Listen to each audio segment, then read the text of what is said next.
কদিন ধরে ফেসবুক আর ইউটিউব খুলে একটা কমেন্ট আমি পাচ্ছি যে আমি তোমাকে ফলো করে পাশে থাকলাম, তুমিও আমাকে ফলো করে পাশে থাকো, অথবা আমার পরিবারে এসো, আমার বাড়ি থেকে ঘুরে যাও। এই ধরনের বিভিন্ন রকমের কমেন্ট। এর মানে হচ্ছে যারা এই কমেন্টগুলো করে তারা বলতে চাইছে যে আমি তোমাকে আমি ফলো করেছি, তুমিও প্লিজ আমাকে ফলো করে নাও।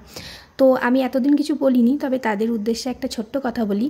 এইভাবে ফলোয়ার বাড়িয়ে কোনো লাভ কিন্তু হয় না। এগুলো তো এক ধরনের ডিল হচ্ছে, আর যখনই ডিল করবে তোমার ভিডিও কিন্তু কেউ দেখবেই না। ওই ফলোয়ার বাড়ানোর জন্যই কেউ ফলো তোমাকে করে দিয়ে যাবে, তাতে কোনো লাভ কিন্তু একদমই হয় না। তার থেকে ভালো ভিডিওতে মন দাও, ভালো ভালো ভিডিও বানাও, সেগুলোকে শেয়ার করো, দেখবে এমনি ফলোয়ার তোমাদের বেড়ে যাচ্ছে। আমি আজকে এই কথাগুলো বললাম তার কারণ হচ্ছে এরকম আমার চ্যানেলে ইউটিউব চ্যানেলে অনেকে কমেন্ট করছে আর তার আগেই আমাকে ফলো করে দিয়ে যাচ্ছে। এবার আমি যখন তাদেরকে ফলো ব্যাক করছি না, তারা আমাকে আবার আনফলো বা আনসাবস্ক্রাইব করে দিয়ে চলে যাচ্ছে, যার ফলে আমার পেজ বা চ্যানেলে একটা এফেক্ট পড়ছে।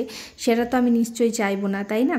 তো তোমাদের উদ্দেশ্যে একটা কথা বলা, তোমরা ভালো ভালো ভিডিও বানাও, আর প্লিজ ডিল করে আমাকে ফলো বা সাবস্ক্রাইব করো না।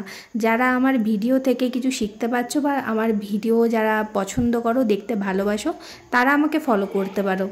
তো যাই হোক, আজকে আমি এখানে বানিয়ে নিয়েছি ম্যাগি বানাবার জন্য তো অনেক রকম আমি সবজি কেটে নিয়েছিলাম, যেমন গাজর, তারপরে পেঁয়াজ দিয়েছিলাম একটা গোটা বড় সাইজের, তারপরে বিনস দিয়েছিলাম, তারপরে দিয়েছিলাম আলু দিলে না খুব ভালো লাগে খেতে, তবে তোমাদের অপছন্দ হলে নাও অ্যাড করতে পারো।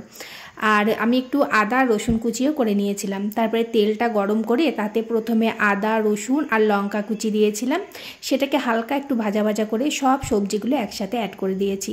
তারপর সবজিগুলো ভাজা হয়ে গেলে সবজিগুলো একটা সাইডে করে কড়াইয়ের মাঝখানটা ফাঁকা করে নিয়ে তাতে দুটো ডিম অ্যাড করে দিয়েছিলাম, আর ডিম দুটোর এখানে ভুজিয়া করে নিয়েছি। তারপরে সেদ্ধ করে রাখা ম্যাগিটা এখানে অ্যাড করে দিয়েছি, ওপর দিক দিয়ে দিয়ে দিয়েছি 1 প্যাকেট ম্যাগি মশলা। তারপরে সমস্ত কিছু ভালো করে মিশিয়ে নিয়ে ওপর দিক দিয়ে একটু পেঁয়াজ কলি ছড়িয়ে নামিয়ে নিলেই তৈরি হয়ে গেল ম্যাগি।